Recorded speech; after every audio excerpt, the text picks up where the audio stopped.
കൊല്ലം ചെങ്കോട്ട റെയിൽപാതയിൽ ഇടമൺ മുതൽ ആര്യങ്കാവ് വരെയുള്ള ഭാഗങ്ങൾ തീർത്തും മലനിരകളിലൂടെ പോകുന്ന ഒരു പാതയാണ്.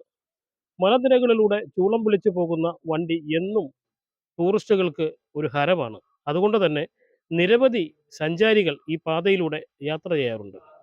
ഈ പാത ഇത്തരത്തിൽ ശോചനീയമായ സ്ഥിതിയിലേക്ക് പോവുകയാണെങ്കിൽ വീണ്ടും ഈ റെയിൽവേയുടെ സഞ്ചാരം നിർത്തിവെച്ച് പാലം നിർമ്മിക്കേണ്ട ഘട്ടം വരെ വരും. കാരണം എടുത്തു പറയാൻ കാരണം മധുര ഡിവിഷനിൽ നിന്നും നിർമ്മാണ പ്രവർത്തനങ്ങൾ ആരംഭിക്കുന്നത് ഇടമൺ സ്റ്റേഷനിൽ നിന്നാണ്.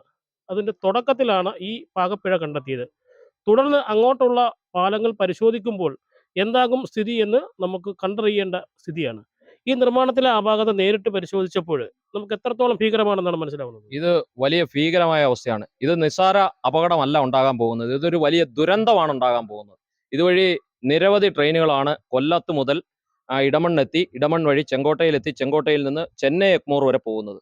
ഇത്തരത്തിൽ ഇത് ഇന്ത്യയിലെ തന്നെ ഏറ്റവും പ്രധാനപ്പെട്ട പരമ്പരാഗത പാതയാണ്. ടൂറിസം മേഖലയിലൂടെ കടന്നു പോകുന്നു എന്നുള്ളതും അതോടൊപ്പം ചെന്നൈയിൽ എത്തിച്ചേരാൻ 4 മണിക്കൂർ ലാഭമുണ്ട് മറ്റ് യാത്രകളേക്കാൾ എന്നുള്ളത് കൊണ്ടും ആളുകൾ കൂടുതലായി ഉപയോഗിക്കുന്ന പാതയാണ് ഈ പാത. ഇതിൽ നിർമ്മാണ പ്രവർത്തനങ്ങളിൽ അശാസ്ത്രീയതയുണ്ട് എന്ന് നമ്മൾ നേരത്തെ പലരോടും പറയുമ്പോൾ റെയിൽവേയുടെ പണിയെക്കുറിച്ച് എല്ലാവർക്കും വലിയ മതിപ്പായിരുന്നു. സ്ട്രോങ് വർക്കാണ്, പെർഫെക്റ്റ് വർക്കാണെന്നൊക്കെയാണ് കരുതിയിരുന്നത്. പക്ഷേ ഇപ്പോൾ ഈ വളരെ കുറച്ച് നാളെ ആയിട്ടുള്ള ഈ നിർമ്മാണ പ്രവർത്തനങ്ങൾ പൂർത്തിയായിട്ട്, എന്നിട്ട് ഇപ്പൊ തന്നെ ഈ പാതയുടെ പല സ്ഥലങ്ങളിലും ഇതുപോലെയുള്ള അടിപ്പാതകളിൽ വിള്ളൽ ഉണ്ടായിട്ടുണ്ട്. വലിയ ലീക്ക്, അതോടൊപ്പം അത് ഇടിഞ്ഞു താഴുന്ന സ്ഥിതി ഉണ്ടായിക്കൊണ്ടിരിക്കുകയാണ്. ഇത് ഇങ്ങനെ തുടർന്നാൽ ഇത് വലിയൊരു ദുരന്തം നമ്മൾ കാണേണ്ടി വരും. അതുകൊണ്ട് തന്നെ ഇതിൽ നിർമ്മാണ പ്രവർത്തനത്തിലുണ്ടായ അശാസ്ത്രീയത പരിശോധിക്കുകയും ആ നിർമ്മാണത്തിലുണ്ടായ അശാസ്ത്രീയത ബോധ്യപ്പെടുന്ന സ്ഥിതിക്ക് അതിൽ ഇത് ബലപ്പെടുത്താനുള്ള നടപടി സ്വീകരിക്കുകയുമാണ് അടിയന്തരമായി വേണ്ടത്. നേരിട്ട് നമ്മൾ ഈ പാലത്തിന്റെ അടിവശം പരിശോധിച്ചപ്പോൾ നമുക്ക് പ്രഥമ ദൃഷ്ടിയ കാണാൻ സാധിച്ച പാകപ്പിഴകൾ എന്തൊക്കെയാണ്? ഇത് ഈ അടി പരിശോധിക്കുമ്പോൾ ഇതുവഴി അപ്പുറത്ത് ഒരുപാട് 400-ലധികം കുടുംബങ്ങളുണ്ട്. ഇതിൽ ഇവർ കാൽനട യാത്രയ്ക്കും അല്ലാതെ വാഹനയാത്രയ്ക്കും ഉപയോഗിക്കുന്ന അടിപ്പാതയാണ്. ഇതിലൂടെ വിള്ളലുകളുണ്ട്, കൃത്യമായ വിള്ളലുകൾ. അതിലൊക്കെ ലീക്ക്, മുകളിൽ നിന്നും തുരുമ്പ്, ഈ കമ്പി തുരുമ്പായിട്ട് അതിലൂടെ ലീക്കിലെ കമ്പിയുടെ തുരുമ്പ് ഇറങ്ങിക്കൊണ്ടിരിക്കുകയാണ്. അതോടൊപ്പം ചില ഭാഗങ്ങൾ അടർന്നു വീണുകൊണ്ടിരിക്കുകയാണ്. ഇതിലെ പോകുന്ന വണ്ടികളുടെയും യാത്രക്കാരുടെയും തലയിൽ ഈ ഭാഗങ്ങൾ അടർന്നു വീണാൽ അങ്ങനെയും അപകടം സംഭവിക്കാം. അതോടൊപ്പം ഒരുപാട് സ്ഥലങ്ങളിൽ അശാസ്ത്രീയത ബോധ്യപ്പെടുന്ന തരത്തിൽ ഇടിഞ്ഞ് മാറിക്കൊണ്ടിരിക്കുന്നുണ്ട്. ഈ ഈ പാലം നിർമ്മാണത്തിൽ അല്ലെങ്കിൽ ഇവിടുത്തെ നിർമ്മാണ പ്രവർത്തനം നടക്കുമ്പോൾ തന്നെ ഇതിൽ ചില പാകപ്പിഴകൾ പൊതുപ്രവർത്തകരും പ്രദേശവാസികളും എല്ലാം അധികൃതരെ ചൂണ്ടിക്കാണിച്ചു എന്നാണ് നമുക്കിവിടെ നിന്ന് മനസ്സിലാക്കാൻ സാധിച്ചത്. പക്ഷേ എന്നിട്ടും ഇതിൽ വേണ്ട വിധത്തിലുള്ളൊരു പരിശോധന നടത്തിയില്ലെങ്കിൽ അത് ഉദ്യോഗസ്ഥരും കരാറുകാരും തമ്മിലുള്ള പൂർണ്ണമായും കൂട്ടിച്ചേർന്നുള്ള ഒരു അഴിമതി എന്ന് നമുക്ക് ചിന്തിക്കാൻ പറ്റുമോ? തീർച്ചയായും ഇത് ഉദ്യോഗസ്ഥരും കരാറുകാരും ചേർന്നുള്ള ഒരു അഴിമതിയും ക്രമക്കേടുമാണ് നടന്നിട്ടുള്ളത്. ഇവിടെ ഈ റെയിൽവേയുടെ വർക്ക് നടക്കുമ്പോൾ ഈ പ്രദേശത്ത് ഇതുപോലുള്ള അപാകതകളൊക്കെ ചൂണ്ടിക്കാണിക്കുമ്പോൾ അവരൊക്കെ പറയുന്ന ശാസ്ത്രീയമല്ലാത്ത രീതിയിലുള്ള മറുപടികളായിരുന്നു നൽകിക്കൊണ്ടിരുന്നത്. ഇവിടെ ഈ റെയിൽവേയുടെ വർക്ക് ഏറ്റെടുക്കുന്നത് ഉന്നത ഉദ്യോഗത്തിൽ നിന്ന് റിട്ടയർഡായ റെയിൽവേ ഉദ്യോഗസ്ഥരാണ് ഈ കരാറുകൾ മിക്കവാറും എല്ലാം എടുക്കുന്നത്. അവരെടുക്കുന്ന കരാറുകൾ എടുക്കുന്നത് കൊണ്ട് തന്നെ അവർക്ക് കൃത്യമായ അഴിമതി നടത്താനുള്ള മാർഗം അവർക്കറിയാം. അങ്ങനെ അഴിമതി നടത്താനുള്ള ഒരു ഉപാധിയായിട്ടാണ് ഇപ്പോൾ റെയിൽവേയുടെ വർക്കുകളൊക്കെ കാണുന്നത്.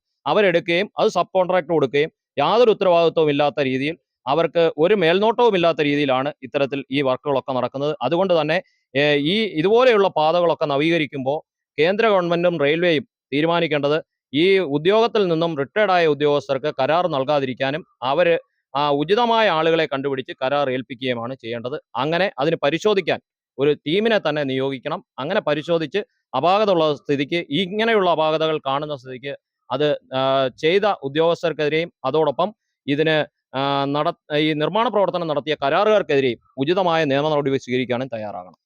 സഞ്ജയ് ഖാൻ ഉത്തരവാദിത്തപ്പെട്ട ഒരു പാർട്ടിയുടെ, കോൺഗ്രസ് പാർട്ടിയുടെ ജില്ലാ സംസ്ഥാന സെക്രട്ടറിയാണ്. അതുപോലെ തന്നെ മുൻ ജില്ലാ പഞ്ചായത്ത് മെമ്പറാണ്. അത് ഈ പ്രദേശത്ത് താമസക്കാരനാണ്. അതുകൊണ്ട് തന്നെ ഇത് ദേശീയ തലത്തിൽ ശ്രദ്ധ വരുന്ന രീതിയിൽ നമുക്ക് എന്ത് ചെയ്യാൻ സാധിക്കും?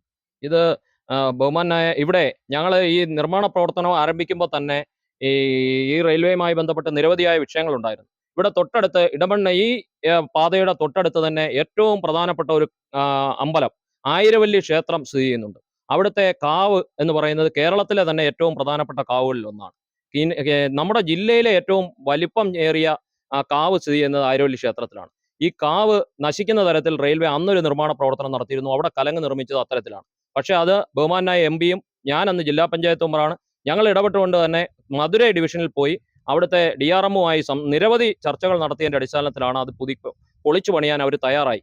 ആദ്യം അവർ അതിനെയും ന്യായീകരിക്കുന്ന നടപടിയായിരുന്നു ഉണ്ടായിരുന്നത്. പക്ഷേ അവർക്ക് ഞങ്ങൾ ചൂണ്ടിക്കാണിച്ചത് ശരിയാണെന്ന് ബോധ്യപ്പെട്ട് അത് പൊളിച്ചു പണിഞ്ഞു. അതുപോലെ തന്നെ ഇവിടെയും ഇത്തരത്തിൽ അടിയന്തരമായി ഇത് ബലപ്പെടുത്തുന്ന നടപടികൾ ഉണ്ടാകണം. അല്ലെങ്കിൽ ഒരു അപകടം മാത്രമല്ല, വലിയ ദുരന്തമാണ് നമ്മളെ കാത്തിരിക്കുന്നത് എന്ന് തിരിച്ചറിയാൻ റെയിൽവേ തയ്യാറാകണമെന്നാണ് അഭ്യർത്ഥിക്കുന്നത്. അപ്പം വളരെ വ്യക്തമാണ്, മുൻപ് ഇവിടെ നടന്ന ആ നിർമ്മാണ പ്രവർത്തനത്തിലെ അപാകതകൾ ചൂണ്ടിക്കാട്ടിയപ്പോൾ അത് പുനഃപരിശോധിക്കുവാനും അത് തെറ്റാണെങ്കിൽ തിരുത്തുവാനും റെയിൽവേ തയ്യാറായിരുന്നു.